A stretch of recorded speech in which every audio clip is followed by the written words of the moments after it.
Perkenalkan, nama saya Maitza Hikmah, biasa dipanggil Maitza dari Bisnis Perjalanan Wisata Universitas Gadjah Mada. Saya Stephanie Michelle, bisa dipanggil Michelle. Saya Adrian Fadli, bisa dipanggil Adrian. Ya, saya Nikolaus Ardianto, biasanya dipanggil Pak Niko di sini. Seperti itu.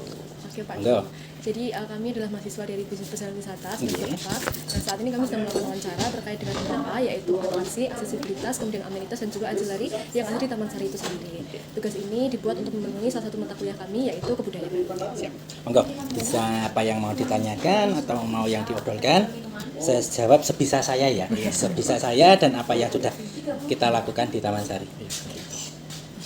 Yang pertama mungkin untuk atraksinya sendiri di Taman Sari seperti apa gitu. Karena banyak banget kan yang kunjungan untuk wisatawan ke Taman Sari sendiri. Apa sih yang bikin mereka itu mengunjungi Taman Sari seperti itu? Untuk Taman Sari, sebelumnya kalian udah pernah Taman Sari belum? Sudah. Sudah? Kemarin juga sempat kesini. Oh, kemarin udah main Iya. sini, berarti udah tahu tempatnya ya Taman Sari seperti Iya. apa. Tapi apakah udah dikunjungin semuanya atau cuma di kolam tok? Mungkin ya. Jadi untuk di Taman Sari itu untuk atraksinya emang karena kita itu adalah sifatnya atau konsepnya adalah situs. Situs itu mungkin hampir sama dengan Borobudur, Prambanan seperti itu. Jadi apa yang kita jual ya? Kita jual atau kita tampilkan adalah sebuah cagar budaya. Seperti itu. Jadi untuk di Taman Sari itu kita mempunyai sekitar 22 situs atau 22 bangunan yang bisa, tapi tidak tidak terdiri atau tidak pada tempat yang di satu tempat. Jadi mencar terpisah-pisah. Untuk yang utama itu ada di sebelah sini. Kalian ini adalah masuk atau posisi kalian ini adalah di belakang sebetulnya. Kalau dari Taman Sari dulu ya, secara histori Taman Sari apa yang kalian tempati di sini adalah dulu adalah bagian belakangnya. Gapura Agung ini adalah gapura belakang atau pintu belakangnya. Kalau yang pintu utamanya yang ini gapura panggung. Yang pintu utamanya yang di Gapura Agung, yang belakang sendiri, yang belakang kemarin udah lihat toh? Sudah lihat yang kebangunan besar hampir mirip yang di belakang, di sekolah naik, itu adalah pintu masuk utamanya dulu. Seperti itu. Jadi yang di sini adalah pintu belakang. Akhirnya karena pintu depannya itu sudah menjadi perkampungan, jadi untuk wisata itu dibalik. Dibalik, jadi pintu belakangnya adalah sebagai pintu utama untuk tempat wisata. Dan untuk Taman Sari sendiri itu dibangun adalah di tahun 1758, digunakan untuk wisata pertama kali tahun 1974. Sudah mengalami dua kali renovasi, sebelum tahun 74 sama di 2004 kali renovasi. Di 2025 ini akan ada renovasi juga, tetapi renovasinya enggak besar ya, istilahnya cuman penambahan seperti itu. Kayak di Taman Sari kan belum mempunyai CCTV, jaringan internet yang di dalam juga. Terus kayak kelistrikan juga nanti ada penambahan pakai solar panel, jadi biar meminimalisasi cost terkait kayak gitu. Jadi untuk apa atraksi yang ada di Taman Sari untuk saat ini, Taman Sari itu adalah situs. Apa yang kita jual, apa yang kita tampilkan adalah cagar budaya. Kalau ada untuk kegiatan-kegiatan yang lain di Taman Sari itu yang pernah ada, mungkin kayak pre-wedding dan photo session masuk ke situ ya, masuk situ. Yang kegiatan yang lain itu yang pernah setelah pandemi kita pernah ada. Tapi kalau rincinya lupa nggak apa-apa ya. Di sekitar tahun 2000, di awal COVID itu kita pernah Taman Sari pembukaan tempat wisata perdana pada saat zaman COVID. Itu dibuka di Taman Sari. Jadi pada saat COVID itu kan dimulai di tahun 2000 bulan Februari Maret kita masih buka, Februari sampai Maret masih buka, akhirnya close semua karena memang close. Dibuka kembali di Juni. Di Juni kita setelah survei cek and recheck, akhirnya Juni itu kita buka untuk pertama kali sebagai tempat percontohan bahwa tempat wisata masih bisa dijadikan masih bisa dikunjungi sebagai Taman Sari masih bisa dikunjungi sebagai tempat wisata percontohan seperti itu. Jadi salah satunya Salah satunya itu bukan salah satu, itu dulu dibuka oleh Dinas Pariwisata Provinsi DIY sama Bapak Wali Kota, sama penghageng kami atau pimpinan kami yang dari kantor adalah GKR Bendoro.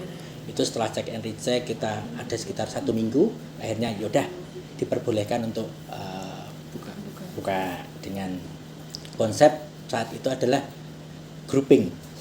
Dalam satu grup itu 5-20 orang wajib didampingi oleh seorang pemandu.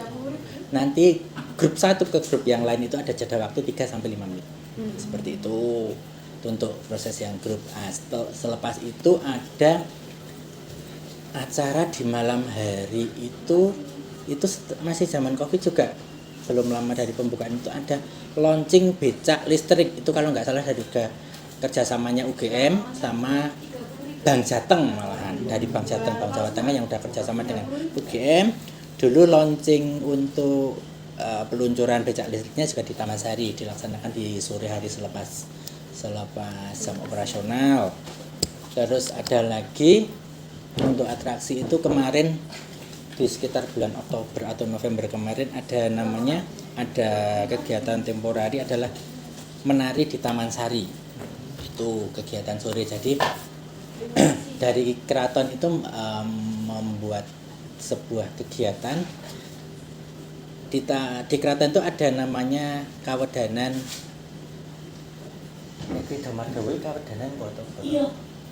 Krido Mardowo. Itu yang biasanya untuk menari seni-senian itu. Mungkin pernah lihat nggak pas ada pembukaan pameran tuh? Belum. Jadi ada di Krido Mardowo itu ada yang pokoknya bagian kesenian gitu, dia menari. Mereka mengajarkan menari. Jadi ada pengajar, terus nanti ada psikolog juga, nanti ada audiens. Nah, audiens atau pesertanya ini itu adalah belajar menarinya di Taman Sari gitu. Jadi ada 3 hari, dalam 1 hari maksimal ada 30 peserta. Jadi dalam 3 hari ada 90 peserta, perharinya itu sekitar durasinya sekitar 2-2,5 jam sampai maghrib lah, nanti sambil nonton Taman Sari di menjelang malam, terus ada snack, ada sajian dan seperti itu. Jadi untuk masih agak jarang untuk kegiatan selain wisata di Taman Sari. Jadi untuk kegiatan-kegiatan atraksi itu bisa dikatakan ada hanya full untuk kegiatan berwisata atau foto-foto. Untuk saat ini kayak foto session, foto prewed, foto produk dan lain-lain. Biasanya kayak anak SMP, SMA itu kan ada yearbook, seperti itu masih di Taman Sari. Apakah sudah nyakupin masuk ke atraksi atau ada lagi yang mau sambil ditanyakan? Kalau tadi kan di Taman Sari kan ada beberapa event Pak. Nah kalau untuk eventnya sendiri itu harus dari keraton atau bisa menggandeng seperti komunitas-komunitas budaya atau pariwisata yang lain seperti itu. Jadi biasanya ada yang dari pihak luar juga mengajukan ke keraton. Biasanya kalau mereka belum punya link ke keraton, biasanya ke Taman Sari dulu. Ke Taman Sari dulu, nanti ngobrol dengan pimpinan kami atau supervisor kita, ngobrol apa yang harus dilakukan. Habis itu ada perizinan langsung ke keraton dulu. Karena Taman Sari kan di bawah naungannya keraton. Biasanya mereka nanti perizinan di sana. Kalau di ACC nanti konsepnya seperti apa, kalau di ACC nanti baru bisa dilaksanakan. Makanya untuk saat ini Taman Sari masih jarang gitu. Karena di tahun 2024 itu yang untuk kegiatan-kegiatan seperti itu masih difokuskan di Wahonoroto. Wahonoroto sudah tahu? Itu karena Wahonoroto itu kan baru rebranding ya. Yang tadinya adalah namanya Museum Kereta, akhirnya diganti menjadi Wahonoroto. Nah, di sana kan baru kayak tempat yang baru, jadi baru kita promoin terus, banyak kegiatan-kegiatan di sana. Jadi kalau untuk Taman Sari masih sangat jarang. Tapi kalau dari Wahonoroto itu kan setahu saya pernah jadi salah satu venue untuk wellness tourism juga kan Pak. Nah tapi untuk di Taman Sari sendiri apakah wellness tourism itu bisa diterapkan di Taman Sari? Pasti bisa. Jadi untuk karena Taman Sari adalah tempat wisata ya, tempat wisata kan pasti bisa. Cuman kan untuk fokusnya mungkin kalau dari pihak keraton atau di tempat kita di manajemen itu kan di atasnya Taman Sari itu ada namanya Radio Kartioso. Itu katakanlah kayak manajemennya. Di atasnya itu adalah Nityo Budoyo.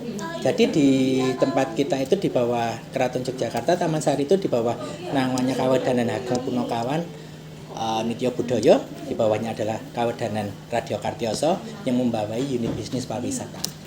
Jadi unit bisnis pariwisata itu ada 4 tadinya, akan tetapi untuk yang pagelaran untuk sementara ditutup. Jadi tinggal 3, Keraton, Taman Sari, dan Wahonoroto.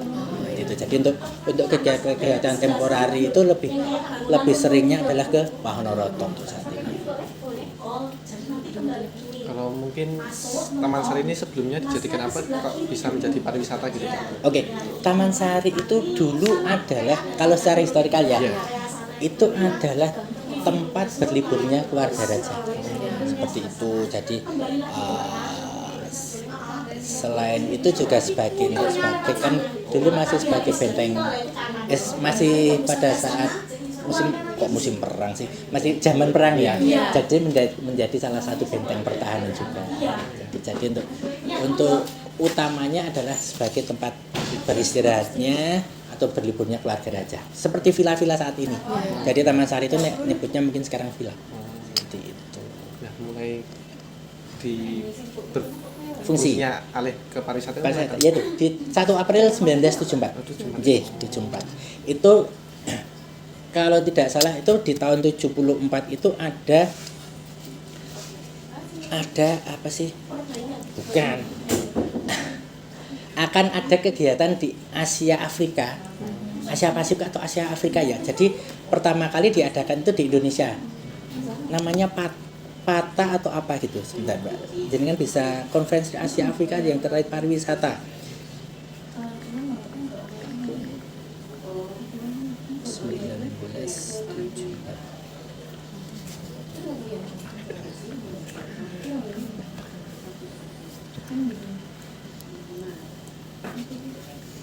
Ada nanti di situ nanti untuk jadi ada,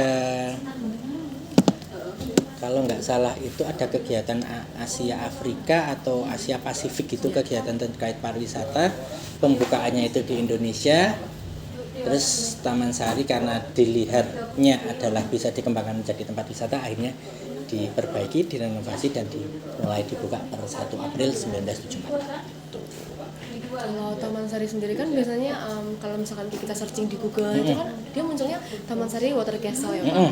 Terus juga kayak kalau baca sejarahnya kan ini dulu juga sebagai salah satu tempat pemandian seperti itu. Nah, untuk apakah maksudnya ada placementnya untuk tempat ini tuh yang mandi di sini siapa, tempat ini yang mandi di sini siapa gitu, atau bagaimana Pak tentang permandian itu? Ada kayak seperti tadi udah tak bagikan e-booknya tadi. Jadi untuk yang boleh masuk di Taman Sari itu adalah putri atau keputren. Taman Sari itu kan hanya untuk putri-putri raja atau keluarga. Itu khusus yang perempuan. Kalau yang cowok ya hanya si Sultan Hamengkubuwono yang pertama.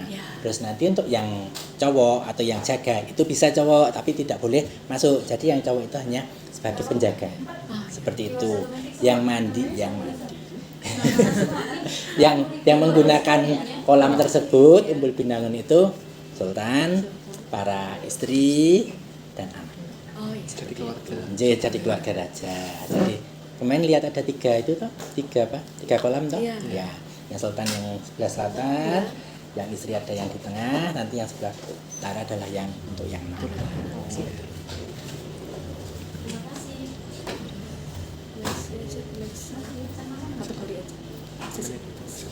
Ya mungkin untuk aksesibilitas menuju Taman Sari ini Pak. Ini kan kalau parkirnya di sebelah sini ya Pak. Betul.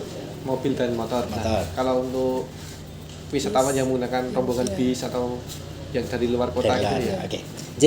Jadi untuk akses transportasi yang umum ya, yang bis itu untuk di Taman Sari emang agak terbatas. Lebih khususnya adalah di Jeron Beteng. Jadi Jeron Beteng dari mana tuh ini saya belum tahu. Masih dari mana? Saya dari Boyolali Pak. Boyolali. Ponorogo. Magelang. Jeron Beteng yang saya maksud paham nggak? Di dalam Jalan Jeron Beteng. Kan ada 4 beteng kan? Iya. Di Jalan Jeron Beteng itu untuk kendaraan besar emang sudah tidak diperkenankan masuk. Itu yang tidak memperkenankan bukan dari pihak keraton tapi emang dari Disub sama kepolisian. Jadi emang udah ada tanda larang-larangan. Jadi untuk yang bisa masuk di Taman Sari kendaraan paling Besar. di Jeron Bedeng yang paling besar itu adalah HS sama Elf. Seandainya nanti ada yang kayak 3/4 atau yang big bus, itu biasanya ada forerunnernya, ada pengiring polisinya.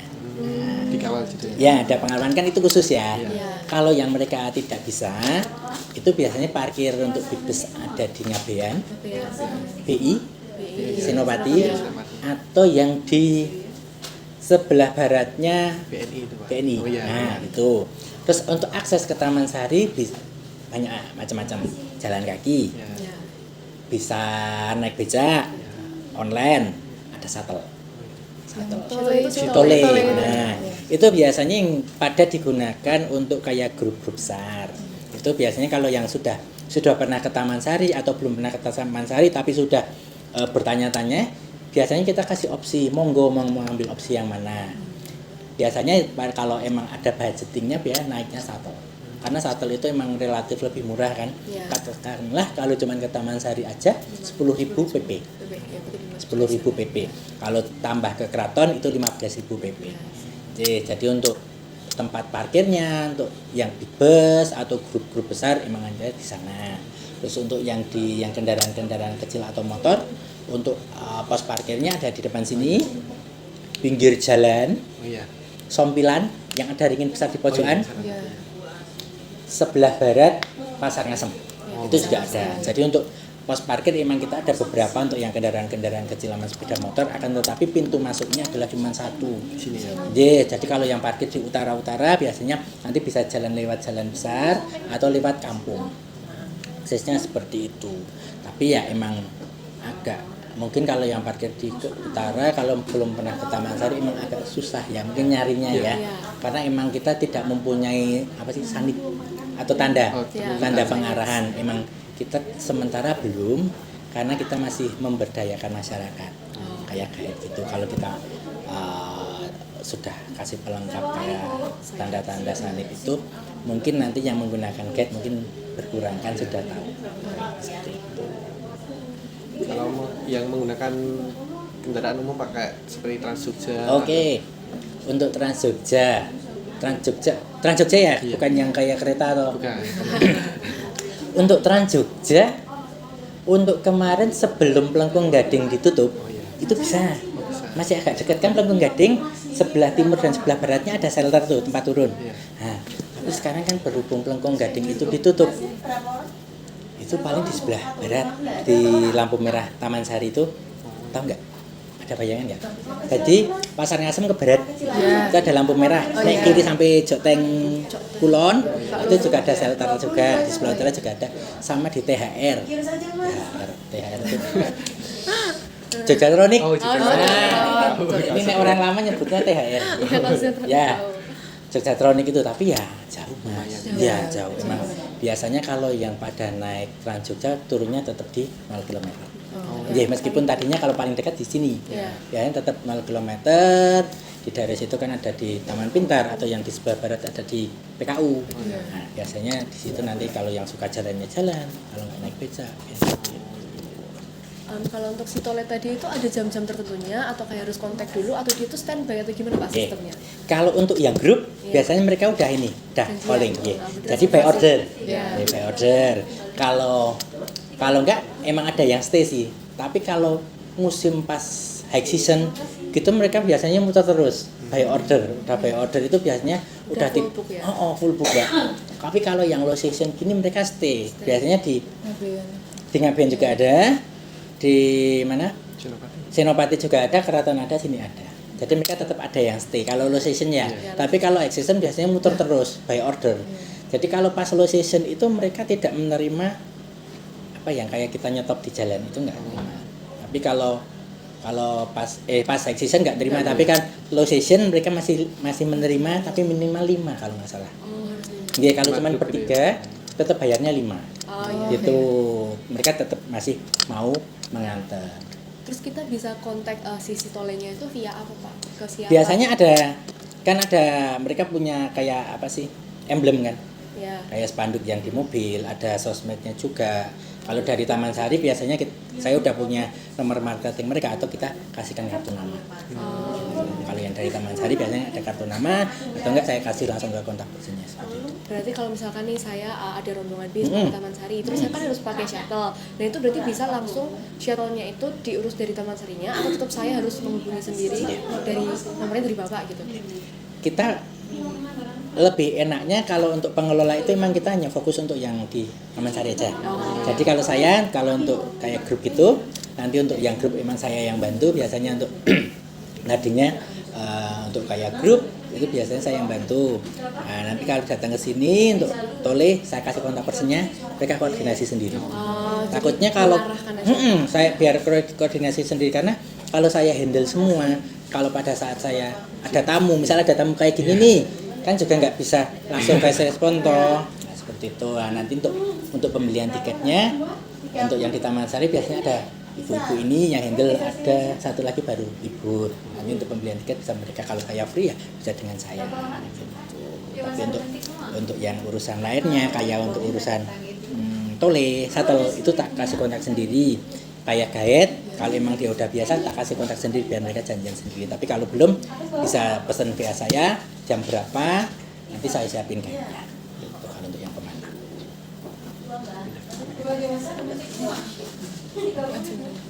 Oke, berarti mungkin selanjutnya ke amenitas ya Pak. Kalau untuk di Taman Sari sendiri itu, kalau di dalam bangunan itu ada toiletnya nggak ya Pak? Mesti kita nggak sempat perhatiin. Ya. Untuk yang di dalam situs cuma satu. Oh ada Ada satu. Nanti masuk ada taman toh. Ya. Ada taman nanti pojok kanan itu. Hanya ada satu cowok dan satu cewek. Akan tetapi di pinggir-pinggir jalan yang di dalam kampung itu banyak. Tapi mereka tetap nyemplungi kotak. Iya. Ya untuk berjalan. Tapi untuk yang di Taman Sari kita cuma saat ini hanya punya satu. Kalau musolanya ada di dalam atau di sekitaran? Musola kita punya. Adanya masjid. Oh masjid. Di sebelum jalan G, Iya. Masjid Soko Tunggal di sebelum jalan raya di kanan jalan itu gitu. Biasanya di situ kita arahkannya di satu situ. Karena untuk di dalam tidak ada. Kalau mau sholat dulu biasanya arahkan ke sana. Kalau misal pas Jumat wisatawan masuk dulu bisa Jumatan dulu masuk lagi. Kita fleksibel. Satu tiket itu bisa untuk 1 hari bisa dikatakan. Yang penting masih ada. Mau bolak-balik sampai capek silahkan. Iya. Jadi nggak satu kali. Enggak. Karena kan untuk kegiatan foto itu kan misal masih pengen masuk lagi foto lagi. Istirahat dulu keluar. Ya, istirahat dulu, makan dulu pun. Atau mau ke tempat lain dulu masuk lagi juga. Lalu untuk ketersediaan guide-nya itu Pak, kalau misalkan guide-nya itu kan dari warga lokal di sini gimana? Ya, jadi untuk guide itu, jadi pemberdayaan masyarakat di Taman Sari itu ada bisa dikatakan ada 3 macam. Ya. 3 macam sih saya nyebutnya 3 macam ya. Ada guide, ada pedagang, sama parkir. Oh iya. Itu rata-rata dikelola oleh mereka. Nah, di dalam itu mereka ada paguyuban masing-masing. Mereka juga paguyuban masing-masing. Taman Sari hanya mengetahui siapa ketuanya, siapa yang bertanggung jawab, siapa anggotanya. Jadi kalau ada apa-apa itu yang bertanggung jawab adalah mereka sendiri. Jadi karena apa? Biar mereka mempunyai rasa tanggung jawab atas anggotanya. Meskipun kalau ada komplainan itu yang dikomplain siapa? Jadi untuk total jumlah guide yang terdata di Taman Sari itu kalau nggak salah ya sekitar 86 sampai awalnya sekitar 88. Ya. Berhubung udah ada yang resign dan dipanggil Tuhan, jadi mungkin hanya sekitar sisa 80. Itu pun nggak aktif semua. Jadi bisa dikatakan kalau untuk harian itu mungkin untuk harian ya mungkin hanya sekitar 50 sampai 60 gitu.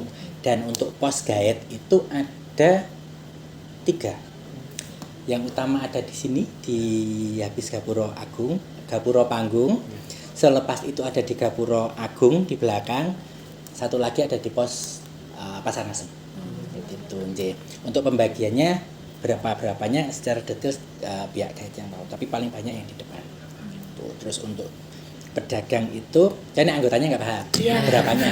Kalau pedagang itu ada di depan sini, daerah depan, daerah Gapuro Agung, ke selatan juga ada.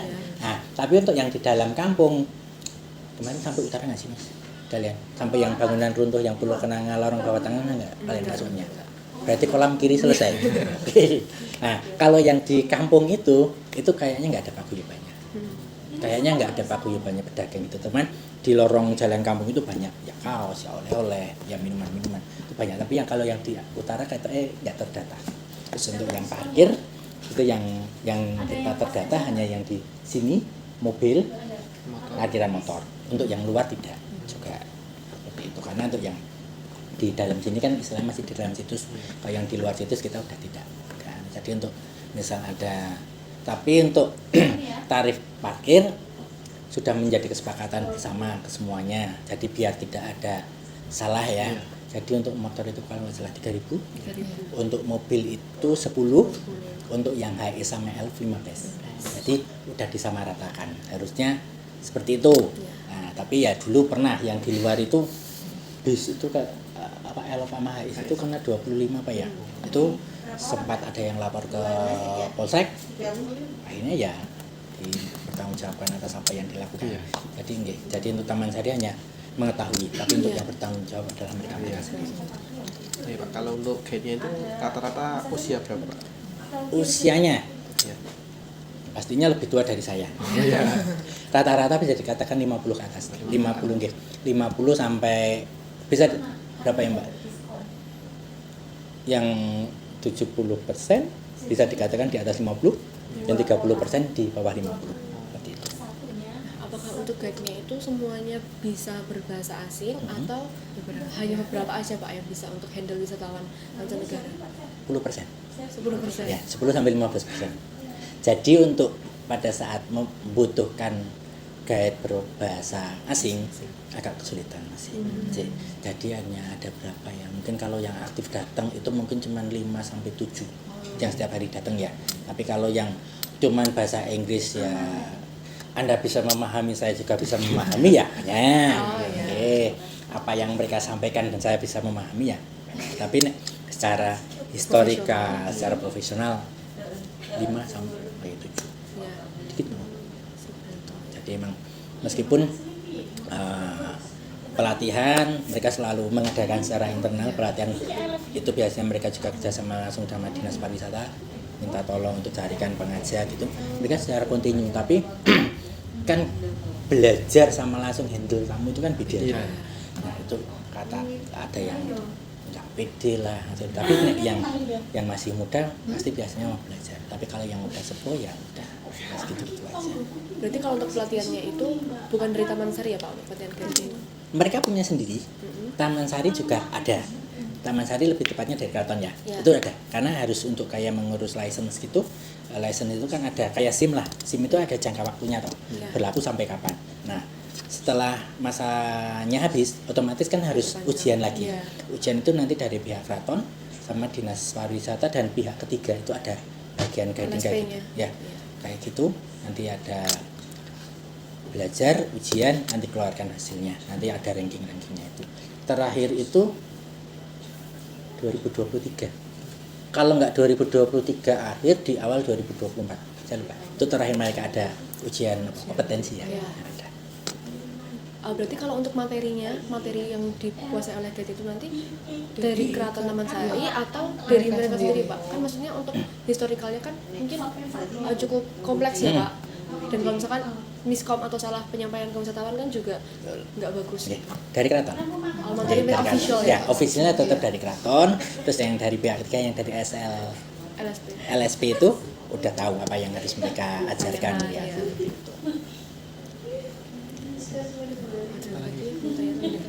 Mungkin ini apa? Kalau untuk kris ini dari kapan Pak ada krisnya? Kris. Oke. Jadi untuk QRIS atau saya ceritakan sedikit sejarah ya. Baik lagi ke sejarah. Jadi Taman Sari itu sebelum saya sambil ngiling-ngiling.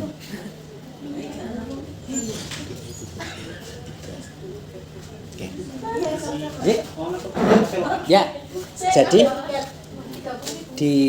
sebelum di pertengahan tahun 2023 itu Taman Sari itu dipegang oleh KGPH Hadiwinoto. Itu adalah adik dari Nyarso Dalem, Satu Sultan. Itu sebagai penanggung jawab di Taman Sari. Selepas itu Gusti Hadi itu pindah meninggal. Akhirnya untuk di Taman Sari itu dihandle langsung oleh DKR Bendoro, anak kelima atau anak terakhir dari Sultan Hamengkubuwono ke-10. Nah, di situ itu ada perbaikan manajemen, ada perbaikan semuanya terkait fasilitas, terkait tiketing, pengelolaan itu diperbaiki. Jadi di November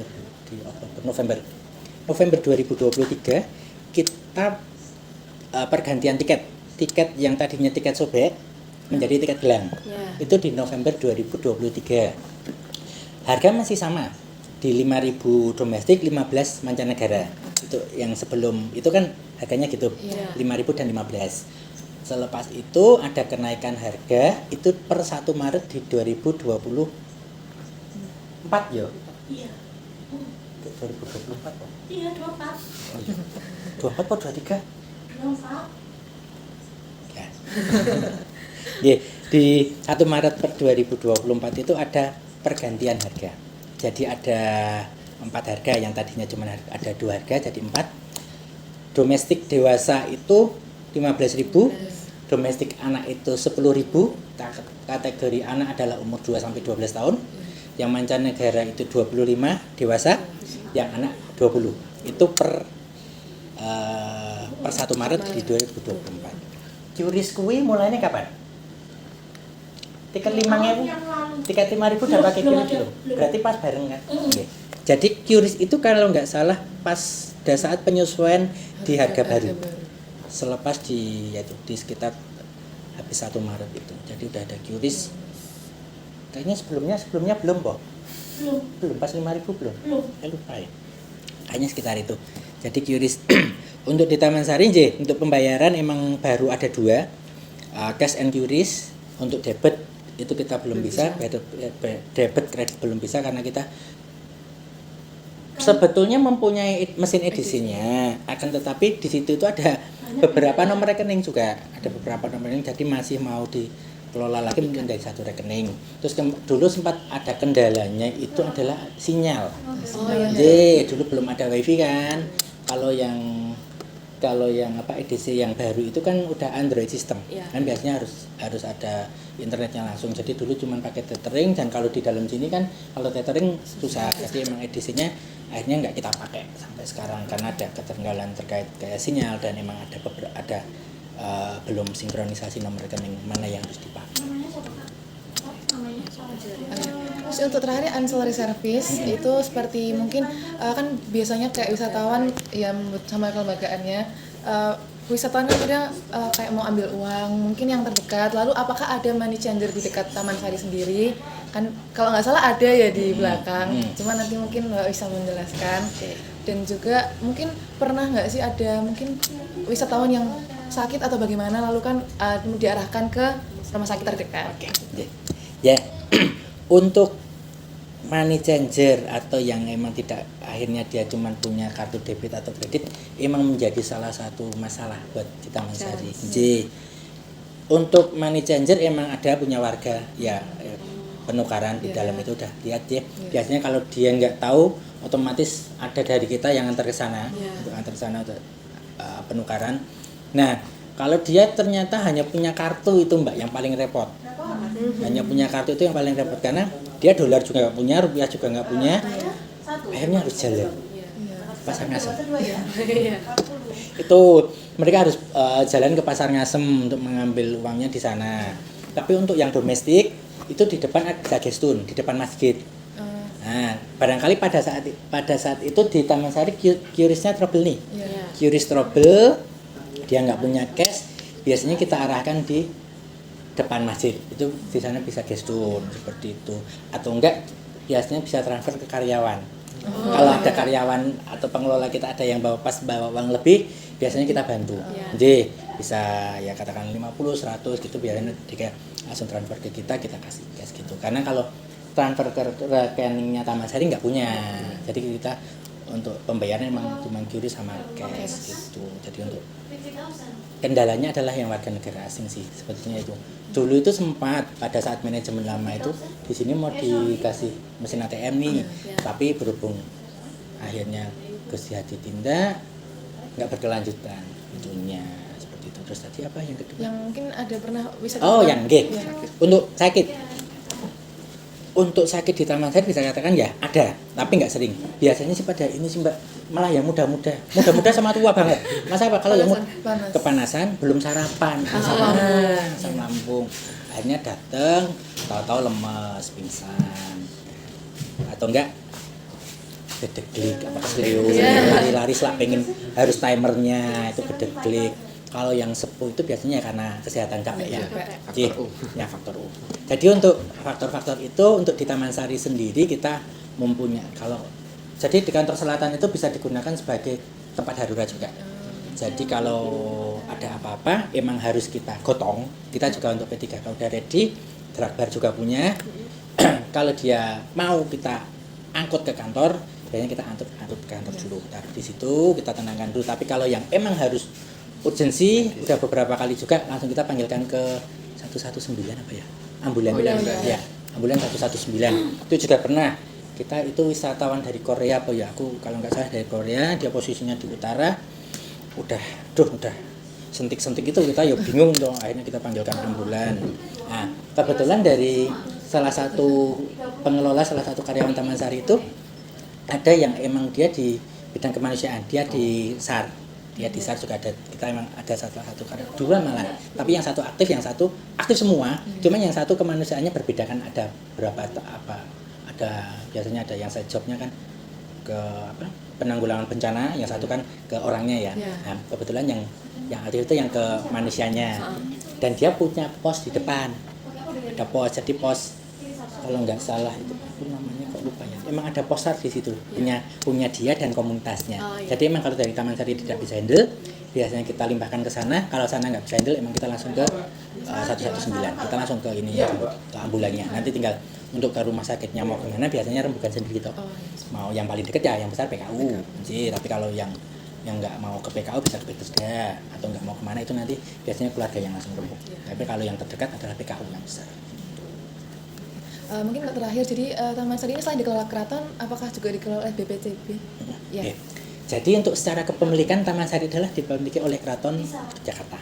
Untuk dari Dinas Cagar Budaya dan Dinas Pariwisata hanya mengetahui aja bahwa untuk bangunan itu diketahui oleh Cagar Budaya, untuk tempat wisatanya diketahui oleh Dinas Pariwisata. Jadi untuk tempat wisatanya itu jadi setiap semester bisa 2 bulan sekali sih Mbak Kamiti. Biasanya setiap 3 bulan sekali ada pertemuan yang diadakan oleh Dinas Pariwisata baik kota atau provinsi.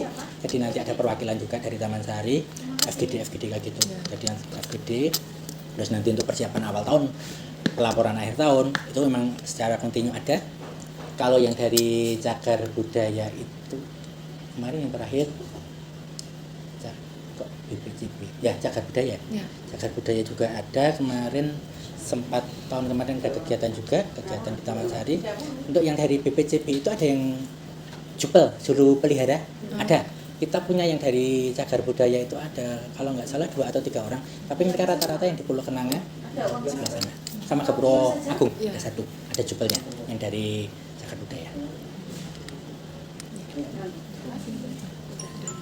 Ya, mungkin itu saja yang dapat kami tanyakan ke Pak. Ya, Nah, sudah cukup? sudah Sudah. Ada yang mau ditanyakan lagi? Sudah. Cukup jelas nggak kira-kira? Cukup. Pak, cukup jelas. Ya, saya takutnya nanti nggak jelas. Ya, karena saya juga masih belajar bagaimana caranya memberikan penjelasan. Kayak juga basic saya bukan basic guide, bukan basic ke public speaking. Saya bukan basicnya di situ. Jadi saya untuk memberikan sedikit wawancara atau sedikit informasi terkait Taman Sari juga saya harus masih belajar. Jadi kalau seandainya ada yang tidak jelas atau melenceng, saya minta maaf. Mohon Pak. Terima kasih Pak untuk waktunya dan kesediaannya untuk membantu tugas kami. Mungkin berita kami itu dan dari kami itu saja. Kurang lebihnya mohon maaf. Ya. Jadi, terima kasih sudah datang ke Taman Sari. Semoga bermanfaat. Apa yang saya sampaikan atau saya ceritakan bisa menjadi sedikit acuan lah.